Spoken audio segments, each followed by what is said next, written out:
오늘 하나님의 사랑이라는 제목으로 말씀을 전하는데요. 오늘 우리가 읽었던 본문 가운데 요한복음 3장 16절은 성경에서 가장 중요한 구절이죠. 그리고 또 많은 사람들이 성경에서 가장 사랑하는 구절이라고 합니다. 실제로 국제 구호개발기구죠. 월드비전에서 얼마 전에 조사를 한번 했대요. 요새는 세상이 좋아져서 그런 것들 다 볼 수가 있는데 세상에서 사람들이 가장 많이 찾아보는 성경 구절이 어디인가 조사를 해봤는데 요한복음 3장 16절이었다고 합니다.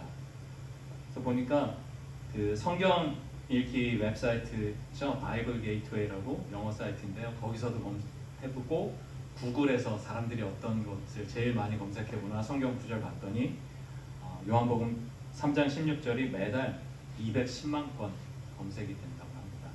그리고 젊은 사람들이 많이 사용하는 인스타그램에도 25만 개 이상 요한복음 3장 16절 게시물이 해시태그로 그렇게 쓰였다고 합니다. 요한복음 3장 16절은요 아주 짧고 간단한 구절이지만 하나님의 사랑을 너무 잘 표현해주고 있고 어떻게 우리가 구원받는지 그 진리를 잘 드러내고 있어서 그런 것 같습니다. 저도 요한복음 3장 16절 참 좋아하는데요. 제 기억에 제가 어릴 때 교회 다니면서 첫 번째로 외웠던 구절이 요한복음 3장 16절 아니었나 싶습니다. 성도님들도 많이 외우고 계시죠? 네. 지금 외워보지는 않겠습니다. 네. 근데 오늘 말씀을 통해서 하나님의 사랑에 대해서 우리가 한번 깊게 생각해보고 다시 리마인드 해보는 그런 시간이 됐으면 좋겠습니다. 그래서 오늘 말씀을 통해서 첫 번째로 저희가 발견하는 진리는 바로 이겁니다. 하나님은 세상을 사랑하십니다. 성경에 세상이라는 표현이 좀 자주 등장하거든요. 그렇죠? 오늘 본문만 해도 세상이라는 단어가 5번 등장합니다. 오늘 16절에서 21절 6구절이었는데 세상이라는 단어가 5번 반복됐습니다.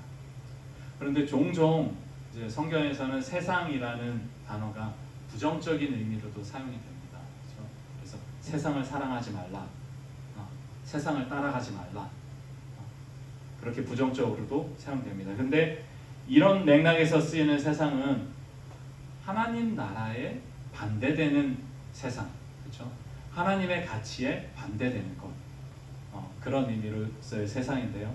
오늘 말씀에서의 세상은 그런 맥락은 아닙니다. 오늘 말씀에서 세상은 하나님이 창조하신 모든 세상, 특별히 그 가운데에 있는 세상 모든 사람들을 의미합니다. 그러니까 하나님은 세상 모든 사람을 사랑하신다라는 말씀이죠. 사실 하나님께서 사람을 창조하실 때요, 그 목적 자체가 바로 이겁니다. 하나님께서 사람들과 사랑을 나누려고 그렇게 창조를 하셨습니다. 잘 아시는 것처럼 사람은 하나님의 형상을 따라서 만들어졌습니다. 그렇죠? 그게 동물들과 사람의 가장 큰 차이점이죠. 다른 말로 하면요, 사람은 하나님을 닮은 존재인 하나님의 자녀로 창조되었다라는 말입니다. 요한 1서 1장 3절이 이렇게 말씀하세요. 한번 저희가 보겠는데요. 요한 1장 3절, 우리가 보고 들은 바를 너희에게도 전함은 너희로 우리와 사귐이 있게 하려 함이니 우리의 사귐은 아버지와 그의 아들 예수 그리스도와 더불어 누림이라. 네.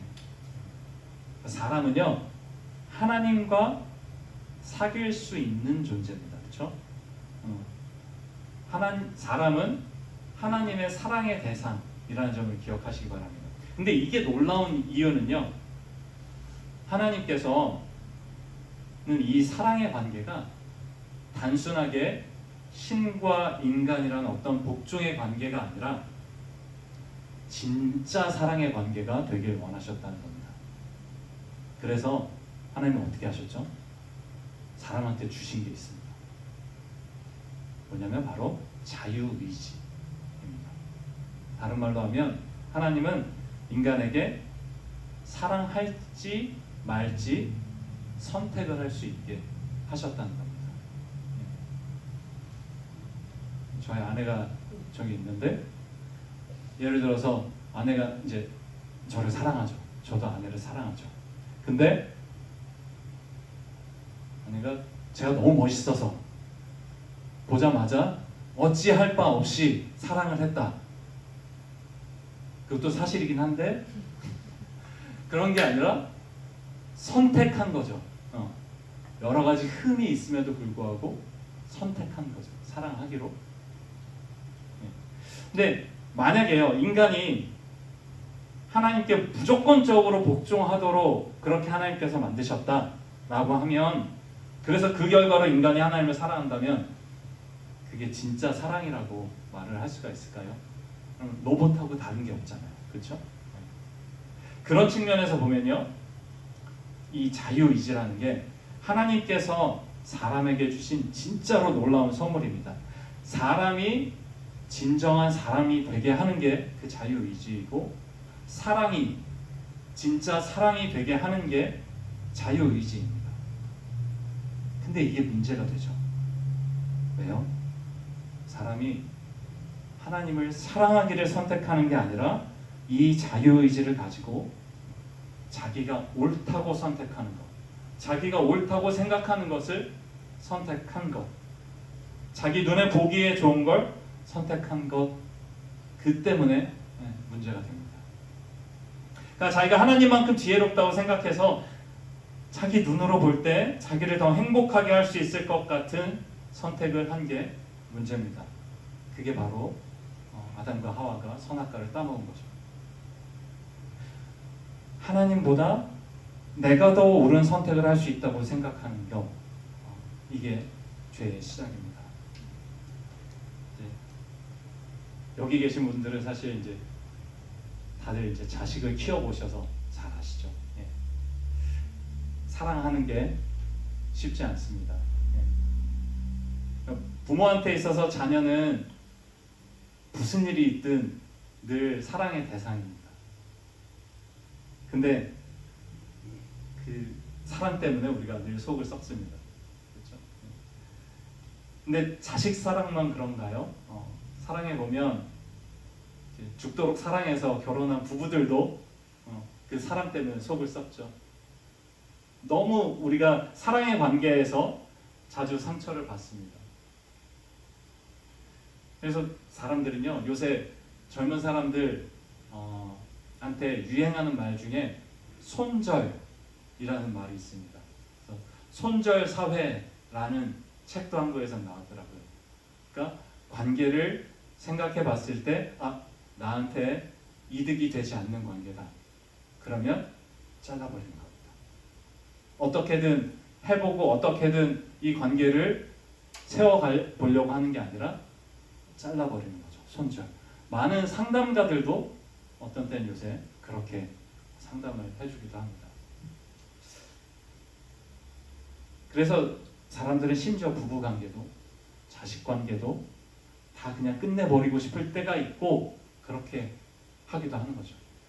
어떤 통계를 보니까 미국에서 그 초혼했을 때 첫 결혼의 이혼율이 40%라고 합니다.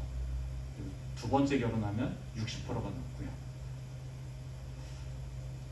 근데 부부관계뿐만 아니라 주위에 보면 부모 자식 간의 관계가 어그러진, 깨어져 버린 그런 분들도 우리가 종종 보게 됩니다. 근데 놀라운 건요, 하나님은 절대 포기하지 않으신다. 하나님은 절대 포기하지 않고 사람을 사랑하신다는 겁니다. 우리가 뭐 대단한 게 있다고요? 안 그런가요? 이게 놀라운 거죠. 하나님과 사람의 관계를 생각해 보면 그 관계를 깨트린 쪽은 100% 사람이죠. 그런데 하나님께서 사람 사랑하기를 포기하지 않으시는 겁니다. 그래서 하나님이 세상을 사랑하신다 라는 이 선언은, 이 표현은 정말 놀라운 거죠. 그리고 우리가 생각하면 생각할수록 정말 가슴 벅찬 일입니다. 내가 뭐라고. 그래서 오늘 우리가 근데 이 하나님께서 사람을 사랑하시는데 많은 사람들이 기독교를 좀 오해하는 것 같습니다. 왜냐하면 이 사실을 모르기 때문에 그래요. 어떤 사실이냐면요, 사람들이 다 멸망을 향해 가고 있다는 겁니다. 이게 두 번째로 말씀드리고 싶은 건데요, 이게 모든 사람의 디폴트 세팅입니다. 기본적인 세팅은 사람은 모두 멸망을 향해 가고 있습니다. 그러니까 어떤 사람들 이래요.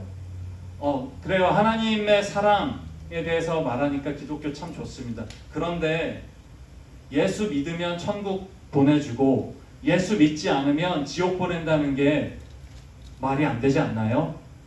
하나님의 사랑하고 너무 어긋나는 얘기 아닙니까? 이렇게 물어보는, 그렇게 기독교를 비판하는 분들이 계세요. 그래서 예수 안 믿는다고 해서 일평생 성실하게 살며 큰 죄 지은 일 없는 사람을 지옥에 보낸다. 그렇다면 정말 사랑의 하나님이 맞는가? 여러분 어떻게 생각하십니까? 이 비유를 한번 생각해 보시면 도움이 될 것 같아요. 여러분이 어떤 아주 중대한 병에 걸렸습니다. 그래서 의사가 시한부 선고를 내 한 달밖에 못 사십니다. 근데 이 병을 고칠 수 있는 약이 개발되었다는 소식을 들었어요. 그리고 실제로 어떤 사람들 보니까 그 병에 걸렸는데 이 약을 먹고 나은 사람들이 있어요.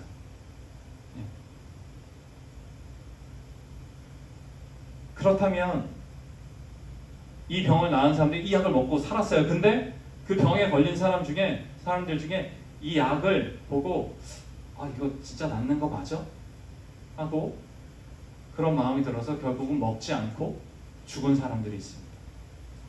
그러면 이 사람들은, 이렇게 죽은 사람들은 이 약을 안 먹어서 죽은 건가요? 아니죠. 병 때문에 죽은 거죠. 이 사람들이 죽은 원인은 병 때문입니다. 약을 안 먹은 게 아니라 병에 걸렸기 때문에 죽은 거죠. 마찬가지입니다. 사람이 멸망하는 것, 사람이 영원한 심판을 받는 것은 예수를 믿지 않았기 때문이 아니라 모든 사람은 이미 죄인이고 그 죄로 인해서 영원한 심판을 받을 수밖에 없는 존재이기 때문이라는 겁니다. 그것이 오늘 말씀이 우리들에게 선포하는 중요한 진리 중에 하나입니다. 본문 말씀 16절부터 18절을 다시 한번 볼 텐데요. 요한복음 3장 16절 이렇게 말씀하십니다.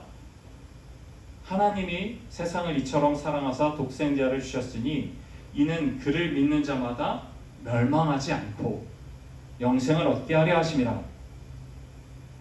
17절이요. 하나님이 그 아들을 세상에 보내신 것은 세상을 심판하려 하심이 아니요. 그렇죠? 예수 안 믿는다고 지옥 보내려는 목적이 아니라는 말입니다. 그렇죠? 그로 말미암아 세상이 구원을 받게 하려 하심이라. 18절이요. 그를 믿는 자는 심판을 받지 아니하는 것이요 믿지 아니하는 자는 하나님의 독생자의 이름을 믿지 아니함으로 벌써 심판을 받은 것이니라. 벌써 심판을 받은 것이니라 라는 말씀은 사람들은 모두 죄인으로 태어난다는 겁니다. 그러니까 하나님과 분리되어서 사람들은 죄를 짓는 성향을 가지고 태어납니다. 그래서 사람들 그냥 두면 죄의 길로 가는 게 사람입니다. 그리고 그 길은 멸망으로 이어집니다. 그래서 그 결과가 멸망이기 때문에 기본적으로 사람은 이미 심판을 받은 상태라는 게 오늘 말씀입니다. 근데 예수님을 믿지 않으면 그러니까 죄라는 병을 고칠 수 있는 약을 먹지 않으면 그 심판받은 상태 그대로 머물러 있을 수밖에 없다는 것입니다. 그게 벌써 심판을 받은 것이니라 라는 말씀이죠. 그걸 보여주는 증거가 뭡니까? 19절이죠. 19절이 그 증거입니다. 그 정죄는 이것이니 곧 빛이 세상에 왔을 때 사람들이 자기 행위가 악함으로 빛보다 어둠을 더 사랑한 것이니라. 빛이신 예수님이 세상에 왔습니다. 그런데 사람들은 예수님을 싫어했죠. 거듭나야 한다. 너희의 이중적인 모습을 직시해야 된다. 너희 힘으로 할 수 없다는 것을 인정해야 된다. 서로 사랑해야 된다. 행위가 아니라 마음이다. 네가 기준이 아니라 하나님이 기준이다 라는 말씀들을 사람들이 듣기 싫어한 겁니다. 그럼에도 불구하고 하나님께서 포기하지 않고 사랑하세요. 먼저 손 내밀고 돌아오라고 하십니다. 그런데도 사람들은 계속 반항하죠. 계속 거절하죠. 그래도 하나님 포기하지 않으시죠. 계속 포기하지 않으세요. 그 이야기가 뭐죠? 그 이야기가 구약 성경의 모든 스토리 아닙니까? 구약에 나오는 이스라엘의 역사가 바로 그 이야기 아닙니까? 하나님은 계속 사랑해서 돌아오라고 하세요. 그런데 하나님이 이미 자녀라고 선포하신 이스라엘은 계속 반항하고 오히려 하나님을 향해 눈을 부릅뜨고 목을 뻣뻣하게 하고 반항합니다. 그리고 사실은 이게 우리 얘기죠. 그런데도 하나님께서 포기를 안 하세요. 심지어 우리가 하나님의 원수였는데 자신의 아들을 주시기까지 사랑하십니다. 요한 1서 4장 10절이 이렇게 말씀하십니다. 사랑은 여기 있으니 우리가 하나님을 사랑한 것이 아니요 하나님이 우리를 사랑하사 우리 죄를 속하기 위하여 화목제물로 그 아들을 보내셨습니다. 우리 죄의 문제를 해결하기 위해서 하나님께서 먼저 움직이셨습니다. 그럼 우리가 할 일은요? 믿는 것뿐입니다. 그 아들을 믿는 것뿐입니다. 그 아들로 인해서 우리가 살 수 있다는 것, 그 아들 안에 영원한 생명이 있다는 것, 그것을 믿는 것만 우리가 하면 됩니다. 그래서 오늘 말씀이 우리에게 알려주시는 진리가 뭔가요? 예수님을 믿는 사람은 영생을 얻는다. 예수님 믿는 사람 영생 얻습니다. 사랑하는 성도님들, 영생이 뭐죠? 영생? 영원한 생명, 그렇죠? 영원히 사는 거죠. 영원한 생명. 근데 그게 구체적으로 어떤 의미인가요? 어떤 삶인가요? 예수님이 우리들에게 말씀해 주셨습니다. 요한복음 17장 3절 말씀인데요. 우리 한번 같이 읽어볼까요? 요한복음 17장 3절 말씀입니다. 같이 읽겠습니다. 영생은 곧 유일하신 참 하나님과 그가 보내신 자 예수 그리스도를 아는 것이니이다. 영생이 뭐라고요?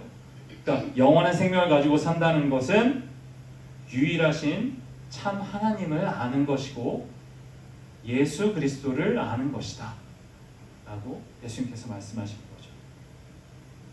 여기서 안다는 거는요, 단순히 하나님의 관한 지식을 안다, 정보를 안다 라는 건 아니고 관계를 통해서 아는 것, 경험적으로 인격적으로 아는 것을 이야기를 합니다. 지난 주간에 어느 날 저희 부부가 21주년 결혼 기념일이 있었습니다. 여기 사실 훨씬 더 오래 사신 결혼 생활 오래 하신 우리 인생의 선배님들 계시긴 한데요. 그 근데 비하면 보잘것없지만 그래도 이제 저희 부부가 제법 오래 살았습니다. 21년 동안 살면서 저희 부부는 늘 행복하기만 했겠죠? 21년 동안 늘 서로 사랑하고 존중하고 양보하고 서로를 끔찍하게 아껴가며 살았겠죠? 그랬으면 좋겠는데 뭐 서로가 서로에게 끔찍할 때도 있었습니다. 근데 이 21년 살다 보니까 분명하게 말할 수 있는 건 하나 있더라고요. 그건 뭐냐면 이 관계는 제가 다른 누구와 맺은 관계보다 훨씬 깊고 소중하고 특별하다는 겁니다. 비교할 수가 없죠. 제 아내도 그렇게 생각했으면 좋겠는데 모르겠습니다. 그런데 영생은요, 영생은 하나님께서 우리를 이러한 관계 속으로 초대하시는 겁니다. 우리 보고 예수님께서 그러한 나의 신부가 되겠니? 라고 초대하시는 거죠. 사람으로서 부모 자식 관계가 얼마나 귀합니까? 또 사람에게 부부 관계가 얼마나 귀합니까? 그런데 이 관계가 그렇게 소중하고 특별하지만 우리는 때로 이 관계에서 엄청나게 상처를 받기도 해요. 왜냐하면 우리가 다 죄인이라서 그렇습니다. 우리가 다 사랑할 줄을 몰라서 사랑한다고 사랑하겠다고 말하면서도 서로 상처를 줍니다. 하지만 영생은요, 영생은 이 관계를 사랑이신, 사랑 그 자체이신 하나님과 맺어가는 겁니다. 그러니까 우리가 이 영생을 통해서는요, 하나님과의 관계 가운데서는 늘 안전하고 늘 풍성하게 누릴 수 있다는 겁니다. 진짜 사랑이 어떤 건지 우리가 온몸으로 배워가고, 진짜 사랑이 어떤 건지 온 인생으로 배워가는 게 영생으로의 초대라는 겁니다. 이게 정말 귀하고 놀라운 거죠. 그래서 우리는 연약해서요, 계속 하나님 뜻대로 살지 못하는데도 불구하고 하나님은 계속 손 내밀고 용서해 주시고 하나님을 경험하게 하시는 겁니다. 그래서 결국 어떻게 되죠? 결국에는 우리가 예수님 닮은 사람으로 빚어져 갑니다. 너무 엄청난 약속 아닙니까? 그리고 이걸 우리 힘으로 하는 게 아니라 하나님께서 그렇게 되도록 만들어 주시겠다라고 약속하시는 거죠. 그게 바로 영생입니다. 하나님은 이 일을 이루기 위해서 모든 투자를 아끼지 않겠다고 약속하셨어요. 그 말씀이 로마서 8장 32절인데요. 로마서 8장 32절 말씀 한번 보겠습니다. 자기 아들을 아끼지 아니하시고 우리 모든 사람을 위하여 내주시니가 어찌 그 아들과 함께 모든 것을 우리에게 주시지 아니하겠느냐.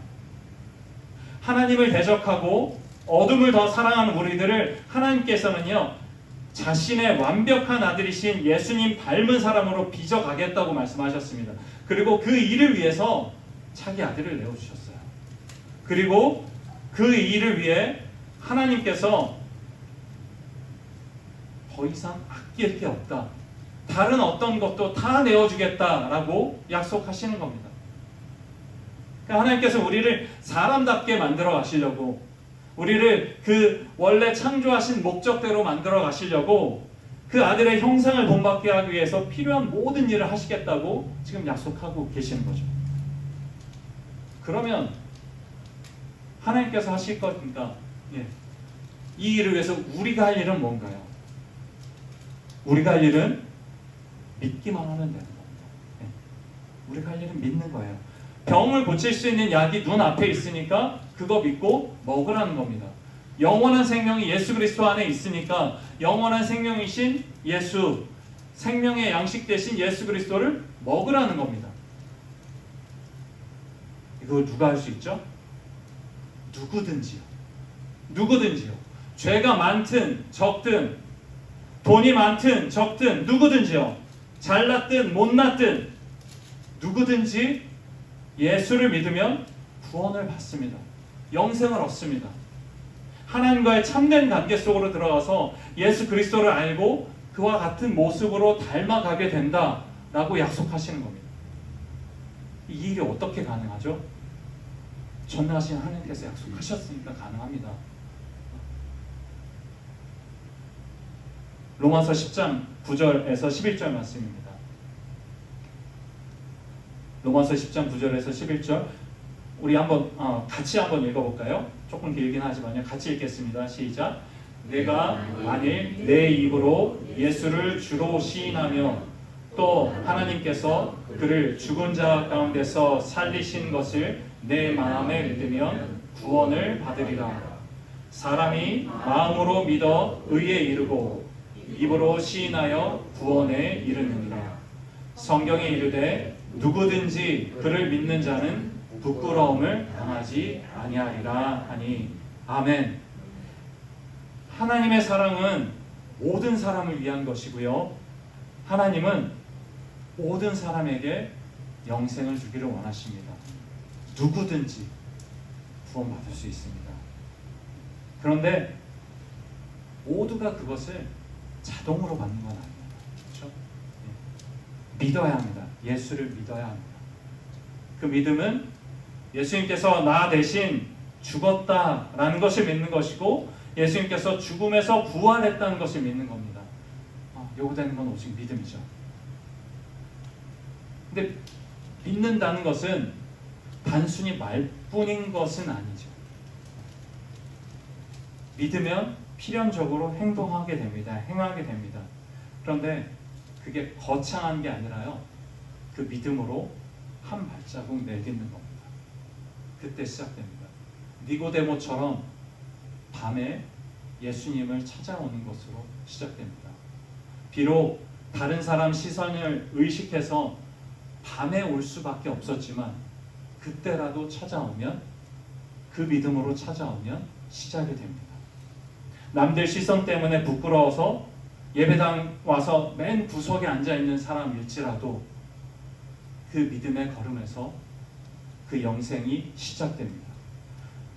성경을 잘 몰라서 쭈뼛쭈뼛 다른 그리스도인한테, 다른 사람들한테 물어보고 그럴지라도 예수를 알아가려고 하는 것, 잘 이해 안 돼도 성경을 하나님의 말씀으로 믿고 읽어보기 시작하는 것, 예수님 말씀에 내 마음을 비춰보는 것, 그때 우리는 성령님께서 일하시는 것을 발견하게 될 겁니다.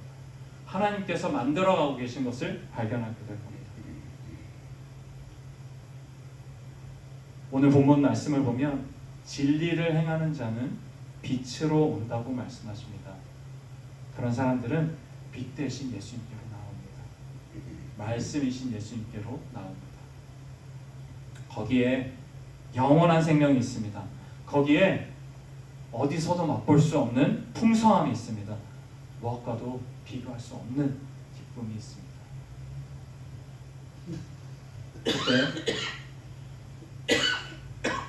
그때 비로소 우리는요, 무엇보다도 그 누구보다도 나를 진심으로 사랑하시는 아버지가 계시다는 것을 깨닫게 됩니다. 그 아버지와 사귀는 그 삶이 시작되는 겁니다. 사랑하는 성도님들, 이 여정 가운데로, 이 여행 가운데로 들어오셨습니까? 시작하셨습니까? 말씀의 빛 가운데 더 풍성한 사귐을 누리게 되시기를 주님의 이름으로 축원합니다. 그러나 혹시라도 아직 그 앞에서 쭈뼛거리고 있는 분이 계시다면, 예수님을 알고는 싶은데, 더 알고 싶은데 어떻게 시작해야 할지 모르는 분이 계시다면 부끄러워하지 마시고 말씀해 주시기 바랍니다. 교회는, 목사는 그 일을 위해서 존재한다고 믿습니다. 그것이 우리 모두의 사명인 줄 압니다. 사도 바울은 말씀합니다. 로마서 8장 38절에서 39절인데요. 내가 확신하노니 사망이나 생명이나 천사들이나 권세자들이나 현재일이나 장래일이나 능력이나 높음이나 깊음이나 다른 어떤 피조물이라도 우리를 우리 주 그리스도 예수 안에 있는 하나님의 사랑에서 끊을 수 없으리라. 우리를 향한 하나님의 사랑은요, 너무 놀랍습니다. 너무 위대합니다. 우리는 다 이해할 수조차 없는 사랑이죠. 근데 이 사랑, 그래서 이 사랑 맛보시기를 초대합니다. 이 사랑 안에서 살아가시기를, 이 사랑에 여러분의 인생을 맡겨보시기를 그렇게 초대합니다. 그래서 우리가 모두가 이 사랑을 맛보고 이 폭포수 같은 하나님의 크신 사랑 안에서 즐거워하고 기뻐하는 그러한 하루하루 되시기를 바랍니다. 우리 이 하나님의 사랑을 함께 같이 찬양했으면 좋겠는데요.